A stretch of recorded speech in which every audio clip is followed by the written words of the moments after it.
नमस्कार, मैं हूं अनिल रॉयल।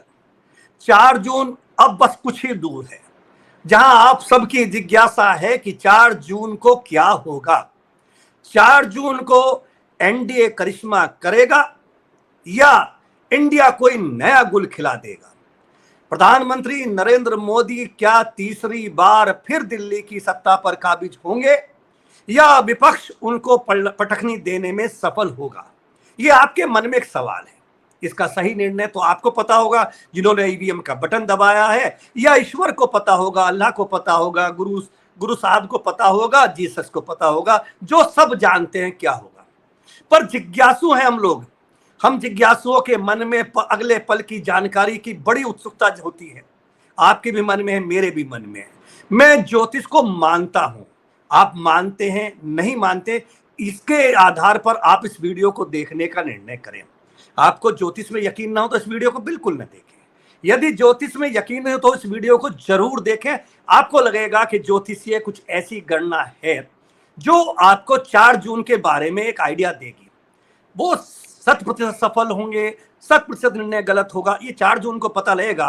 पर आज हम आपको मिलवाने जा रहे हैं एक ऐसे ज्योतिषी से जो पश्चिम बंगाल में बड़े नामवर ज्योतिषी हैं, जिन्होंने 2021 में एक भविष्यवाणी की थी कि नरेंद्र मोदी जी का उल्टी गिनती शुरू हो गई। 2021 में कोई व्यक्ति नरेंद्र मोदी जी के विषय में उल्टी गिनती शुरू होने जैसी बात कर नहीं सकता था, पर उन्होंने की। सोशल मीडिया पर, उनके यूट्यूब चैनल पर वो वीडियो मौजूद है। उन्होंने तो यह भी भविष्यवाणी की थी 2024 से पहले मोदी जी इस्तीफा दे सकते हैं। मोदी जी ने इस्तीफा नहीं दिया, पर चुनाव जैसा 3 महीने पहले था वैसा चुनाव आज नहीं लग रहा है। 3 महीने पहले जब चुनाव की चर्चा शुरू हुई थी और मोदी जी ने ये नारा दिया था कि अब की बार 400 पार, तो शायद किसी को बहुत ज्यादा शक नहीं था। विपक्ष में कहीं दूर दूर तक ऐसा नहीं लग रहा था कि वो एनडीए का और नरेंद्र मोदी जी के ओरे का मुकाबला कर सकता है। पर आज जब हम चर्चा कर रहे हैं, 6 दौर का मतदान हो चुका है और केवल 1 दौर का मतदान बाकी है, तो निश्चित रूप से हर आदमी इस बात को मान रहा है कि इस बार 400 पार तो नहीं आ रही है। आ रही हैं कितनी, आएंगे कितनी, तो 4 जून को पता लगेगा। पर आपकी और अपनी उत्सुकता के लिए हम आमंत्रित कर रहे हैं पश्चिम बंगाल से एक देश भर के नामी ज्योतिर्विद सिद्धांत सहगल जी को।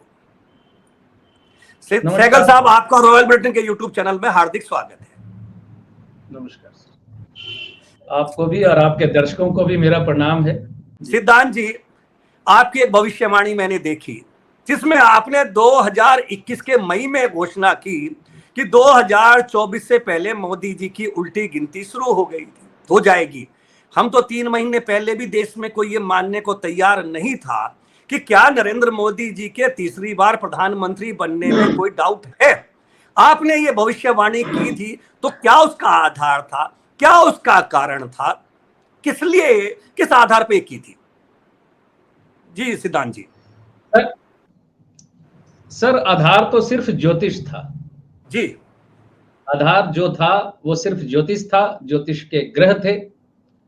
वरना 5 मई 2021 को कोई सपने में भी नहीं सोच सकता था जी कि कोई ऐसी बात बोल बैठे, क्योंकि उस वक्त आदरणीय मोदी जी की प्रसिद्धि गगनचुंबी प्रसिद्धि थी और सोच भी नहीं सकता था कोई उस वक्त।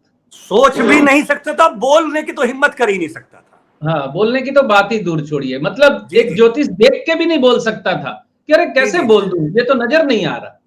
जी। लेकिन जी। उनकी कुंडली देखते देखते जी अचानक मुझे उनके ग्रह जो आने वाली महादशा शुरू होने वाली थी नवंबर 2021 को, उस महादशा ने मुझे चौंका दिया थोड़ा सा। जी, कौन सी महादशा थी? जी, महादशा मंगल की शुरू होने वाली थी नवंबर 2021 में। जी। और वो महादशा शुरू होने वाली है ये देखकर मैं चौंक उठा था उस दिन, और ये हकीकत यही हुआ था मेरे साथ। मैं कुंडली देख रहा था उनकी, क्योंकि हम ज्योतिष जो है, या मैं, सभी ज्योतिष इस बात में इंटरेस्टेड रहते हैं कि कोई व्यक्ति लगातार सफलता प्राप्त कर रहा है तो क्यों कर रहा है, इसके सितारे कैसे हैं, कैसे नहीं है, क्या योग है, कौन सी कनेक्टिविटी बनी हुई है जो इन्हें लगातार सफलता दे रही है। तो वो कुंडली देखते देखते अचानक मुझे मंगल की महादशा का कॉम्बिनेशन जब दिखा तो मेरा दिमाग ठनक गया वहां पे। जी। कारण ये है, आप मेरे बात को ध्यान से समझिएगा। जी जी मैं जी बिल्कुल। आगे बढ़ने के पहले एक बात और बोल देना चाहता हूं कि मैं सिद्धांत सहगल 2019 में नरेंद्र मोदी जी दोबारा प्रधानमंत्री बनेंगे, ये चुनावों के नतीजे आने के 6 महीने पहले 18 नवंबर 2018 को वीडियो डालकर बोल दिया था कि दूसरी बार प्रधानमंत्री नरेंद्र मोदी जी बनने जा रहे हैं, कोई नहीं रोक पाएगा। जी। उसके बाद आप सोचिए, मैं ये बात इसलिए बोल रहा हूं कि कई लोग सोचते हैं कि मैं शायद विरोध कर रहा हूं इसलिए बोल रहा हूं, ऐसी बात नहीं है। मेरा उद्देश्य सिर्फ ज्योतिषीय आकलन है, राजनीतिक आकलन नहीं है। तो और ज्योतिषी को ग्रहों की चाल के आधार पर समीक्षा करनी चाहिए, राजनीतिक स्थितियों पर नहीं करनी चाहिए। नहीं, बिल्कुल नहीं। तो जब मैं मंगल की महादशा देखकर चौंका तो मैं बता रहा हूं क्यों चौंका। सबसे पहली बात तो एक निर्विवाद रूप से सत्य है जो मैं लगभग हर वीडियो में बोलता हूं कि वर्तमान भारतवर्ष में इस वक्त राजनीति में नरेंद्र मोदी जी जैसी शक्तिशाली कुंडली किसी की नहीं। कोई कुछ भी बोलता रहे, कुछ भी सोचता रहे, ये ध्रुव सत्य है। बिल्कुल सही कि है। नरेंद्र मोदी जी जैसी शक्तिशाली कुंडली किसी की नहीं है। 4 ग्रह उनके सूर्य के नक्षत्र में है।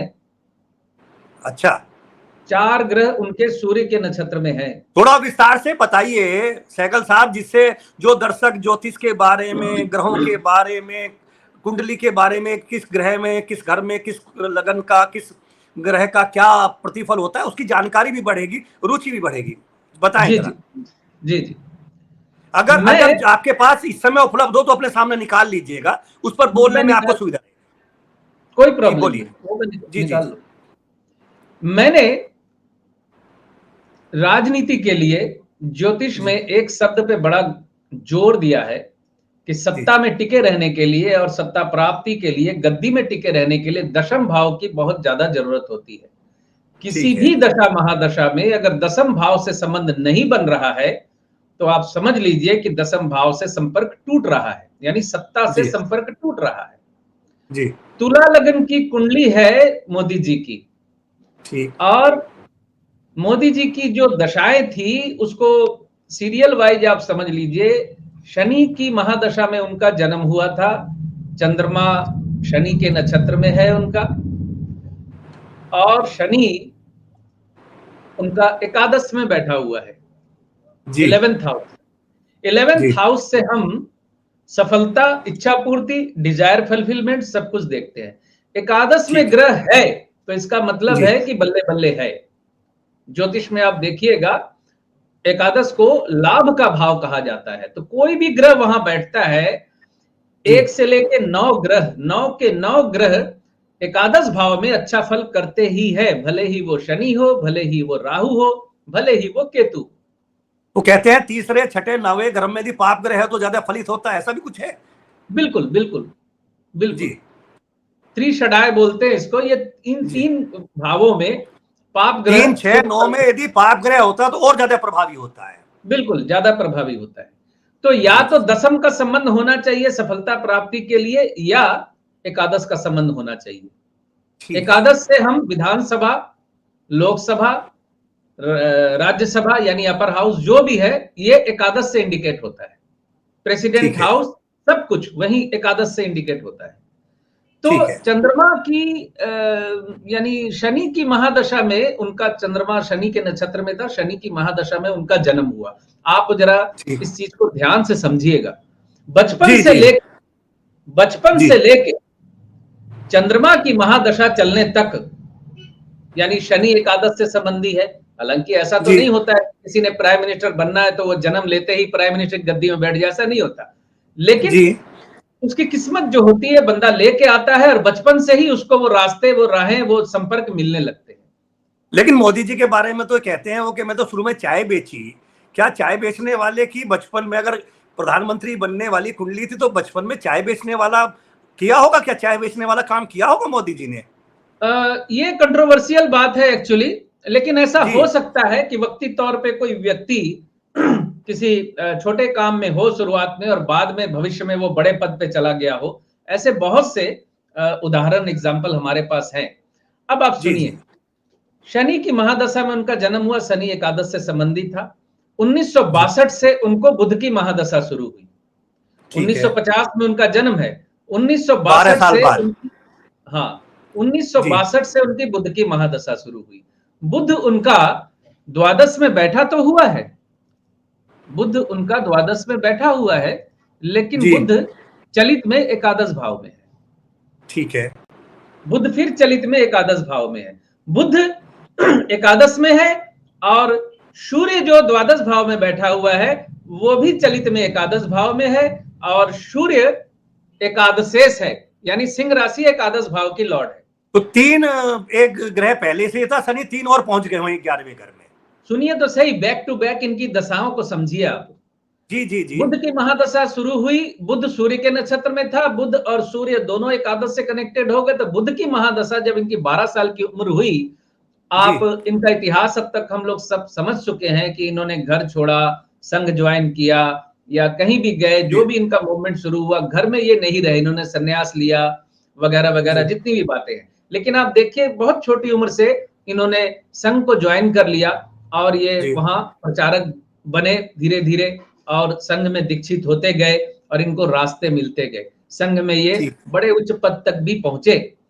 बुध की महादशा जो थी वो 17 साल की होती है। बुध की महादशा 1962 में शुरू हुई, खत्म हुई 1979 में।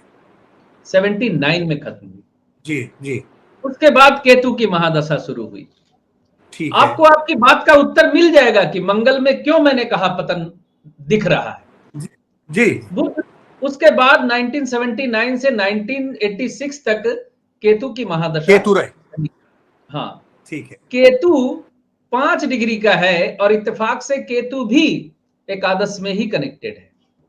अच्छा, चलित में केतु भी एकादश में आ गया और केतु सूर्य के नक्षत्र में है और सूर्य एकादश में है, सूर्य एकादशेष है। यानी केतु की महादशा, केतु फिर एकादश में चलित में, सूर्य के नक्षत्र में है, सूर्य फिर एकादश में बैठा हुआ है और सूर्य एकादशेष भी है। केतु की महादशा का संबंध भी वही बना रहेगा। ठीक है। उसके बाद शुक्र की महादशा शुरू हुई 86 के बाद से। हाँ, मैं बता देता हूं समय। शुक्र की महादशा उनकी शुरू हुई 1986 से चली 2006 तक। ठीक है। शुक्र लग्नेश है उनका, तुला लग्न में, और उनकी राशि है वृश्चिक। ठीक है जी। शुक्र का कॉम्बिनेशन देख लीजिए। अब शुक्र अपने ही नक्षत्र में है जी, सिंह राशि में है जी। शुक्र अपने ही नक्षत्र में है, सिंह राशि में है। तो D1 चार्ट में तो सिंह राशि में है, लेकिन शुक्र चलित में आ गया 10वें भाव में। ठीक है। 10th से कनेक्टेड हो गया। अब आप देखिए शुक्र की महादशा 1986 से जब शुरू हुई और लग्नेश का एकादश में बैठना, 11th हाउस से संबंध बनना, भी 11th का फल तो उनको मिलेगा ही, चलित में 10th से संबंध बन गया। तो आप देखिए 1986 से लेकर 2006 तक शुक्र की महादशा के सफर में वो सत्ता के इर्द गिर्द और सत्ता पे काबिज भी हो गए 2002 में। जी बिल्कुल हो गए। राष्ट्रीय महासचिव थे शायद वो संघ में, राष्ट्रीय महासचिव थे उससे पहले। तो राष्ट्रीय महासचिव आरएसएस का कोई बहुत छोटा पद नहीं होता, बहुत बड़ा पद है, बहुत महत्वपूर्ण पद है। हाँ, इसी शुक्र की महादशा में उन्हें मिला। तो शुक्र का संबंध भी एकादश और दशम से बना हुआ, और शुक्र अपने ही नक्षत्र में है, दशम से दोबारा संबंध बन गया। इसके बाद 2006 से शुरू हुई सूर्य की महादशा, 2006 से 2012 तक चली। ठीक है। ठीक है।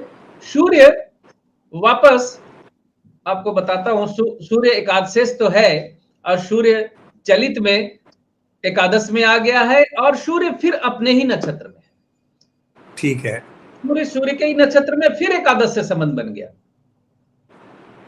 सूर्य की महादशा चली 2012 तक, उसके बाद चंद्रमा की महादशा आई। ठीक है। ठीक है।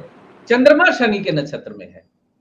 चंद्रमा चंद्रमा वृश्चिक राशि में, हालांकि चलित में वो आ गया है प्रथम भाव में। चंद्रमा शनि के नक्षत्र में। चंद्रमा दशमेश है तुला लगन का, यानी संपूर्ण सत्ता और ज्यादा ताकतवर स्थिति। दशमेश का प्रथम भाव से संबंध बना और नक्षत्र के माध्यम से फिर एकादश से संबंध बन गया। शनि एकादश भाव में बैठा हुआ है सिंह राशि में। जी जी। चंद्रमा की महादशा 2012 में आके 14 में सत्ता और वृहद सत्ता मिल गई। हाँ ठीक है। शनि, उसके बाद चंद्रमा की महादशा उनको चली 2022 तक। ठीक है। इसी वजह से चंद्रमा में 2019 में इनकी बुध की अंतर्दशा थी चंद्रमा में। जी। चंद्र बुध में ये दोबारा प्रधानमंत्री बनेंगे, मैंने कहा था। चंद्रमा का एकादश से संबंध है, बुध का एकादश से संबंध है, मैंने पहले ही बता दिया आपको। तो चंद्र बुध में ये वापस बन गए 2019 में। ठीक है, क्लियर। अब क्या हुआ 22 के बाद? अब जो भी सर, जो भी ज्योतिष समझता है, थोड़ी बहुत भी जो समझता है और जो ज्योतिष है, वो सभी मेरी बात को बड़े आराम से समझ जाएंगे कि मैं बोल क्या रहा। ठीक है। अब अगले स्टेप पे आते हैं। जून, यहां जून 2022 में थोड़ा सा समय आगे पीछे हुआ है, इस वजह से जून 2022 में मंगल की महादशा इनकी शुरू हुई है, जो जून 2029 तक चलेगी। ठीक है। अब ध्यान से समझिएगा। मंगल, जी। मंगल इनका दूसरे भाव में है और चलित में प्रथम भाव में है। ठीक है। ठीक है। कृष्णमूर्ति पद्धति में ग्रह कहां बैठा हुआ है उससे ज्यादा महत्वपूर्ण होता है ग्रह अपने नक्षत्र के माध्यम से कहां संबंध बना रहा है, कहां देख रहा है, कहां संबंध बना रहा है अपने नक्षत्र के माध्यम से। अपने नक्षत्र के माध्यम से किस भाव से संबंध बना रहा है? तो मंगल गुरु के नक्षत्र में है। ठीक है। मंगल गुरु के नक्षत्र में है। गुरु षष्ठेश है, छठे भाव का लॉर्ड है। गुरु तृतीयेश है, तीसरे भाव का लॉर्ड है। और गुरु चौथे भाव में बैठा हुआ है चलित में। जी। मंगल की महादशा का जो कॉम्बिनेशन बनता है, अब जरा कॉम्बिनेशन को भी सुन लीजिए, जिसको केपी एस्ट्रोलॉजी में सिग्निफिकेटर बोलते हैं। इस सिग्निफिकेटर को समझ लीजिए। मंगल का सिग्निफिकेटर बनता है 1 2 7 3 4 6। ठीक है। 1 2 7 3 4 6। इसमें ना दशम भाव आ रहा है, ना एकादश भाव आ रहा है। बाकी ठीक है। आप अगर सुनना चाहें तो सुन लीजिए। सूर्य एकादश में बहुत स्ट्रांग है, बुध एकादश 9 12, शुक्र 1 8 10 यानी दशम, मंगल 1 2 7 ये तो अभी मैंने बोला, गुरु 3 4 6 ये दो ग्रह ऐसे हैं जिनका संबंध दशम से और एकादश से नहीं है। शनि एकादश 4 5, चंद्रमा 1 10 4 5 11, राहु 5 4 11, केतु 11। सभी ग्रह 11वें से संबंध रखते हैं जी। सब 11 और दशम से सबका संबंध बना हुआ है। मंगल के अलावा और गुरु के अलावा, यानी गुरु का भी संबंध नहीं है दशम एकादश से, और मंगल का भी दशम एकादश से कोई संबंध नहीं है। मंगल की महादशा जो शुरू हुई, मंगल है गुरु के नक्षत्र में। तो जिस महादशा का संबंध ना खुद का बना हुआ है दशम एकादश से, ना ही नक्षत्र के माध्यम से बना हुआ है दशम एकादश से, तो ज्योतिषीय नियमों के अनुसार यहां सत्ता हाथ से जा रही है, फलादेश नहीं करेंगे तो ज्योतिषीय विद्यालय बंद कर देने चाहिए। आपका मानना यह है कि यदि दशम और 11वें घर से संबंध ना हो तो सत्ता रहनी संभव नहीं होती, ये कहना है? नहीं होती। दूसरी बात और है कि गुरु जो है राजनीति का कारक ग्रह नहीं जी। गुरु राजनीति का कारक ग्रह राहु को मानते हैं, किसको मानते हैं? राहु को। राहु राजनीति का कारक ग्रह है और शनिवत राहु जो ज्योतिषीय नियम है, शनि जनता का कारक होता है। ठीक है। चंद्रमा शनि के नक्षत्र में मोदी जी का था। चंद्रमा की महादशा में चंद्रमा शनि के नक्षत्र में था। आप देख लीजिए चंद्रमा की महादशा जब तक चली, जनता कैसे पागल रही 10 साल तक। जी, आज वो क्रेज नहीं है। हाँ बिल्कुल नहीं है। आज तो लगता तो यही है कि वो जो स्पार्क था वो नहीं है। अब आ जाते हैं मूल सवाल पर, जो जानना चाहते हैं हमारे दर्शक। 4 जून को क्या होगा? 4 जून के बारे में मेरी जो भविष्यवाणी है बड़ी स्पष्ट है। इन बिटवीन द लाइंस भी कुछ बातें हैं जिनको लोगों को थोड़ा समझ लेना चाहिए। मेरा बड़ा स्पष्ट मानना है कि भाजपा हो सकता है कि सत्ता में आ जाए, क्योंकि भाजपा सबसे बड़ी पार्टी बनकर उभरने वाली है। भाजपा ठीक सबसे है। बड़ी पार्टी बनेगी, लेकिन मोदी ठीक जी है। के ग्रह ऐसे हैं कि तीसरी बार मोदी जी प्रधानमंत्री बनते नहीं दिख रहे। यह बिल्कुल स्पष्ट फलादेश है। भाजपा सत्ता में आ सकती है, एनडीए सत्ता संभावना में है। आ सकता है, लेकिन मोदी जी पीएम नहीं बनेंगे। नहीं। इसका अर्थ यह लगता है मोटे तौर पर कि एनडीए 272 की सीमा से इतना पीछे रहेगा कि जुगाड़बाजी के, अगर जुगाड़बाजी से संभव होगा तो मोदी जी पीएम बन जाएंगे, लेकिन यदि नंबर ज्यादा कम रहेंगे तो संभव है कि किसी नए चेहरे को, राजनाथ जी हो, नितिन गडकरी जी हो, या कोई और नया चेहरा आ सकता है संघ की और भाजपा की पसंद से। ऐसा कहना है आपका? यस यस, 200 से 220 के बीच में सीटें भाजपा की जी आने की संभावना है, क्योंकि बीजेपी की कुंडली का आकलन भी मैंने किया है और बीजेपी जी। की कुंडली के आकलन के हिसाब से ये मैं बोल रहा हूं। बीजेपी की कुंडली पे अगली में डिस्कस कर लेंगे, अगले वीडियो में। इसमें केवल अब 4 जून पे मोदी जी पे कर लेते हैं। आपने मोदी जी की कंपेयर किया है, तो क्या आपने कांग्रेस की कुंडली भी कंपेयर की है इस बात को मानने के लिए कि बीजेपी एज पर है, सरकार में आ सकती है?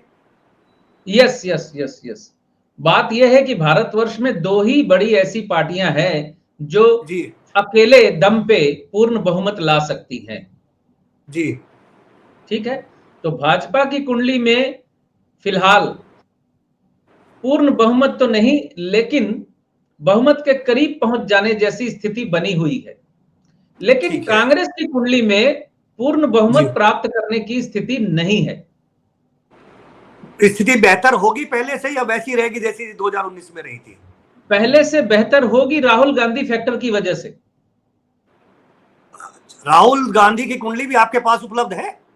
जी।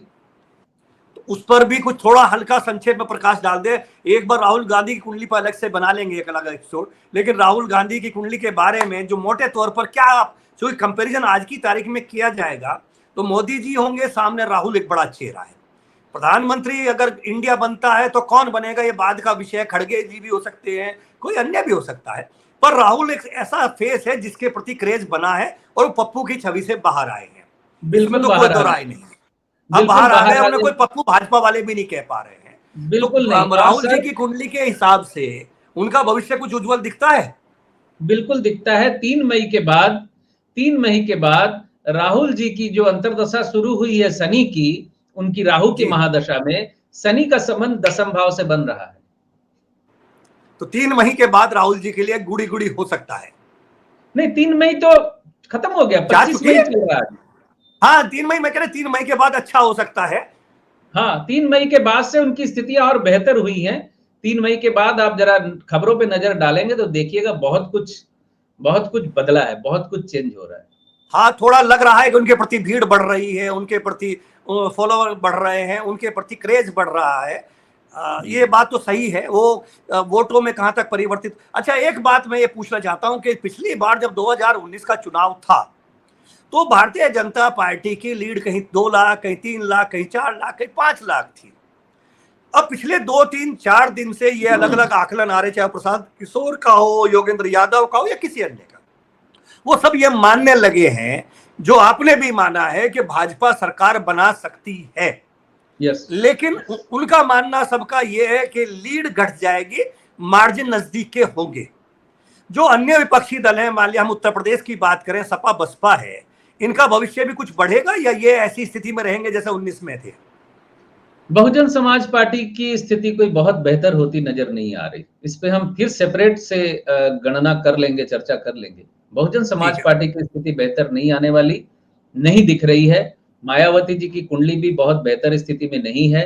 समाजवादी पार्टी की कुंडली का आकलन मैंने नहीं किया है, क्योंकि समाजवादी पार्टी कब स्टैब्लिश हुई थी मेरे पास डिटेल्स नहीं। अगर आप उपलब्ध करा सके मैं तैयार रहूंगा अगली बार। अखिलेश यादव की कुंडली देखिए। अखिलेश यादव जी की कुंडली देखी है, बेहतर क्या स्थिति संकेत में। मिलते हैं? जी, बेहतर स्थिति में तो है, लेकिन बहुत बेहतर स्थिति में अखिलेश जी की इंडिविजुअल कुंडली भी नहीं।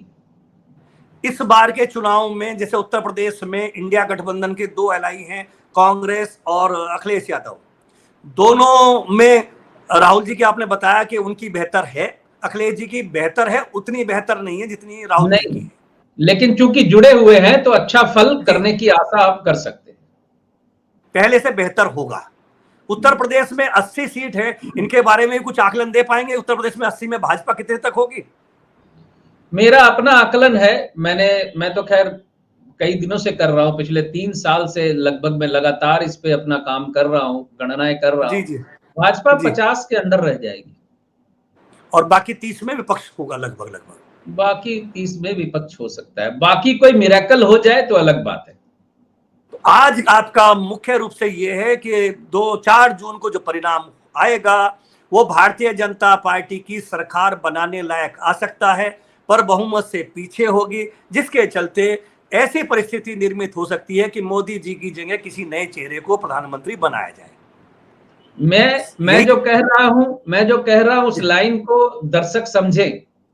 जी दोबारा बता दीजिए। क्योंकि भाजपा सबसे बड़ी पार्टी बनकर उभर सकती है जी और कोई भी पार्टी भाजपा के समकक्ष सीटें शायद नहीं ले पाएंगी। जी। इस वजह से भाजपा को सरकार बनाने का न्योता दिया जा सकता है, क्योंकि देखिए दिया जाएगा ही, जब सबसे बड़ी पार्टी होगी तो दिया जाएगा ही। ज्योतिष फलादेश में देश काल पात्र को भी समझना जरूरी होता है। जी जी आप जी, समझ रहे मैं जो कह रहा हूं, तो सत्ता में जी जी इनको सरकार बनाने का मौका मिलेगा, ये जी। जाएंगे, वहां चांसेस है कि समर्थन कुछ मिले इनको या ना मिले। हालांकि जरूरी नहीं है कि ये बना ही लेंगे, लेकिन संभावना है इनकी। अदरवाइज इंडिया गठबंधन पावर में आएगा, कांग्रेस 100 से ऊपर सीटें ले आएगी, 120-30 के आसपास, 150 के आसपास मेरा आकलन है कि कांग्रेस सीटें ला सकती है। चलिए सिद्धांत जी, इस वीडियो में जी जी बताएं बताएं। आखिरी बात मैं ये कहना चाह रहा था कि मेरा मुख्य आकलन हंग पार्लियामेंट का है, क्योंकि किसी भी पार्टी को बहुमत नहीं मिलेगा। ये भी राजनीतिक समीक्षक कह रहे हैं कि भाजपा इतनी डाउन हो जाएगी, विपक्ष इतना नहीं बढ़ पाएगा, तो हंग पार्लियामेंट की स्थिति आ जाएगी। बीच में कुछ क्षेत्रीय दल इतने प्रभावी होंगे, वो पावर में रहेंगे, सत्ता के इसको कर ले, और ये बहुत लंबी सरकार चलने की संभावना 2029 तक चलने की नहीं लग रही है, चाहे सरकार किसी की आए। ऐसी भी कुछ लोगों से मेरी चर्चा हुई है, राजनीतिक भी, और सामर है। 25-26 में फिर एक बार चुनाव की स्थिति बन सकती है। 2-2.5 साल से ज्यादा सरकार चलने के आसार नहीं बन सकते हैं। बहरहाल सिद्धांत जी, आपने बड़ी अच्छी जानकारी दी। 4 जून को क्या होगा क्या नहीं होगा ये ईश्वर जाने, अल्लाह जाने, गुरु जाने, और कृष्ण जीसस जाने, पर यह जाने मतदाता जो हमारे दर्शक हैं जिन्होंने ईवीएम दबाई है। हम और आप तो प्रतीक्षा कर सकते हैं, आपकी भविष्यवाणी सही होगी गलत होगी 4 जून को फिर आपसे 4 के बाद फिर चर्चा करेंगे। 4 जून को यदि भविष्यवाणी सही होगी तो निश्चित रूप से हमारे क्षेत्र के सभी दर्शक बंगाल में आपको ढूंढेंगे, आपके घर तक पहुंचेंगे, आपका नंबर मांगेंगे। निश्चित रूप से आपका बहुत बहुत धन्यवाद। ये थे सिद्धांत सहगल जी। इन्होंने बड़ी बेबाकी से कहा कि 2024 में 4 जून को भारतीय जनता पार्टी सबसे बड़े दल के रूप में उभर सकती है, जिसके बाद संभावना है कि भाजपा को सरकार बनाने का अवसर मिल सकता है, जो राजनीतिक रूप से चर्चाओं में भी है। समीक्षक भी मानते हैं कि भाजपा घटेगी तो जरूर, बहुमत तक पहुंचेगी तो नहीं। 400 पार के नारे जो लग रहे हैं वो केवल नारा ही लग रहा है। होगा क्या ये 4 जून को पता लगेगा। ज्योतिषी की बात सब सही भी हो सकती है, ज्योतिषी की बात गलत भी हो सकती है। क्या होगा ये तो आपको पता होगा, बार बार हम कहते हैं ईश्वर को पता होगा। इस वीडियो में इतना ही। ये वीडियो आपको कैसा लगा? अगर अच्छा लगा हो तो लाइक कीजिए, शेयर कीजिए, रॉयल बटन को अभी तक सब्सक्राइब ना किया तो सब्सक्राइब कीजिए, और कमेंट्स में भी अपनी राय जरूर लिखिए। और 4 जून के बाद इस फैसले पर रहेगी नजर के सिद्धांत जी की भविष्यवाणी पर। नमस्कार, आपका दिन शुभ हो।